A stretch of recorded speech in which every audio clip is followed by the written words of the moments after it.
At the time, while the work of salvation is closing, trouble will be coming on the earth, and the nations will be angry, yet held in check, so as not to prevent the work of the third angel.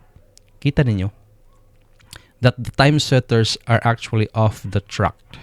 Wala na talaga sila sa guidance ng Panginoon. Bakit? Iba na talaga yung kanilang mensahe.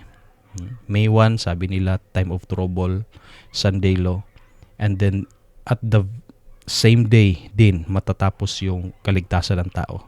No, the probation will close that very day din, May 1, 2026.